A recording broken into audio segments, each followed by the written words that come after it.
अब आता है रत्व संधि। विसर्ग संधि के अंदर यदि विसर्ग से पूर्व अ या आ से भिन्न कोई भी स्वर हो तथा विसर्ग के बाद कोई भी स्वर या वर्ण वर्ग का तीसरा, चौथा, पांचवा वर्ण अथवा य, र, ल व ह हो तो विसर्ग का र हो जाता है। यानी कि क्या बताया इसमें, विसर्ग से पहले जो विसर्ग है, विसर्ग से पहले अ या आ के अलावा कोई भी स्वर हो, यानी अ या आ नहीं होना चाहिए, बाकी अ या आ के अलावा कोई भी स्वर हो।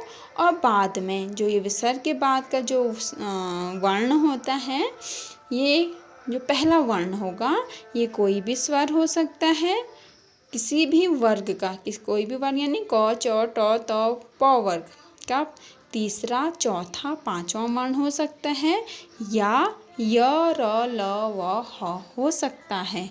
तो यदि ऐसी कंडीशन आए कि विसर्ग से पहले अ या आ के अलावा कोई भी स्वर और विसर्ग के बाद कोई भी स्वर या वर्ग का तीसरा, चौथा, पांचवा वर्ण या य, र, ल व ह हो, तो इस विसर्ग का र बन जाता है। जैसे यहाँ पे है देवी धन उवाच, विसर्ग के पहले ई है, यानी अ या आ के अलावा कोई अन्य स्वर है, ई है, और विसर्ग के बाद स्वर है, कोई भी स्वर है, ओ है, तो इस विसर्ग का क्या बन जाएगा, र। तो यहाँ पे क्या है, देवी तो वैसी है, विसर्ग का र बना और ये उ इसके साथ जुड़ गया, र के साथ जुड़ गया, तो ये रु बना, तो बना देवी रुवाच। ऐसी गुरुः धन आदेश, गुरुः विसर्ग से पहले कोई अन्य अ या आ के अलावा अन्य स्वर है और विसर्ग के बाद कोई भी स्वर है, और इस विसर्ग का र बनेगा, गुरु तो वैसे रहेगा, र और ये आ इसके साथ जुड़ा तो बना रादेश, तो क्या बनेगा, गुरु रादेश। ऐसी कपिः धन गच्छति, विसर्ग से पहले अ या आ के अलावा अन्य स्वर है, यानी ई है, और यहाँ पे ग है, यानी वर्ण वर्ग का तीसरा वर्ण है, और यहाँ पर भी इस विसर्ग का क्या बन जाएगा, र बन जाएगा। तो देखो कपिर गच्छति, ये र ग के ऊपर गया ना, यहाँ ऊपर तो क्या था, इधर भी स्वर था, तो ये उसके साथ जोड़ रहा था। ऐसी हरिधन यच्छति, विसर्ग से पहले ई है और ये विसर्ग के बाद य है, तो ये विसर्ग का र बनेगा, हरिर यच्छति। अब इसके बाद आता है उत्व संधि। उत्व संधि में क्या होता है, यदि विसर्ग से पूर्व अ हो और विसर्ग के बाद वर्ग का तीसरा, चौथा, पांचवा वर्ण हो या य, र, ल, व हो, तो अ और विसर्ग मिलकर ओ बन जाते हैं। तो क्या कहा, विसर्ग से पहले अ हो, विसर्ग से पहले अ और विसर्ग के बाद किसी भी वर्ग का तीसरा, चौथा, पांचवा वर्ण या य, र, ल, व हो तो विसर्ग का क्या हो जाता है, ओ। जैसे यहाँ पे है विसर्ग से पहले अ, हमेशा कंडीशन क्या है, विसर्ग से पहले अ होना है, विसर्ग से पहले अ है यानी नौ के साथ अ है, और विसर्ग के बाद यहाँ पे देखो ज है, यानी च, छ, ज तीसरा वर्ण है, और इस जब ऐसी कंडीशन आती है तो इस विसर्ग का क्या बनेगा, ओ। तो क्या होगा, अर्जुनो जयति, बाकी तो सेम रहा, विसर्ग का ओ बना तो बना अर्जुनो जयति।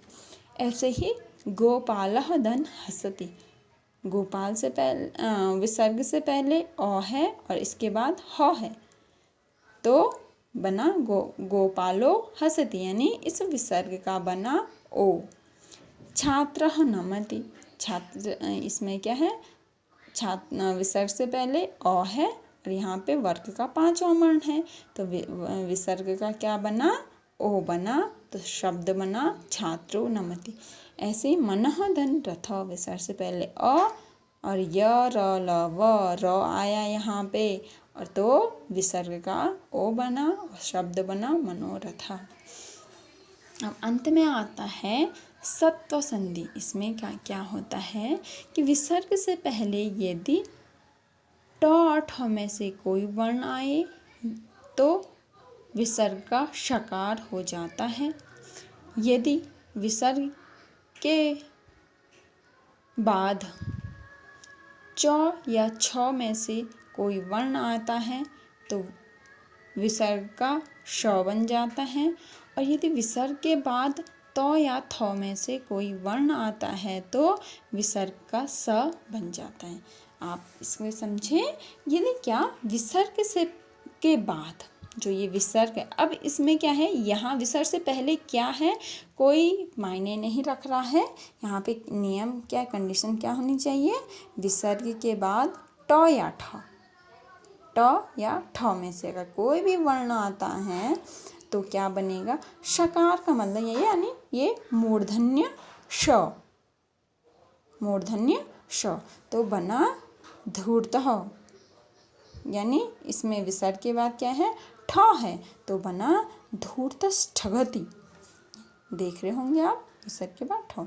दूसरा शब्द आया रामो धन टीकते, विसर्ग के बाद क्या आया, ट आया, तो यहाँ पर भी इस विसर्ग का श, मूर्धन्य श हो जाएगा, तो होगा रामश टीकते।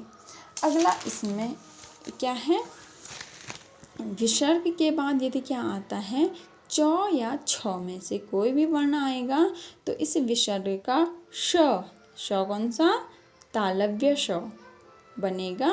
देखो विसर्ग के बाद च आया तो क्या बना, विसर्ग का यहाँ पे देखो श बना, तो शब्द बना पशुश्चलति।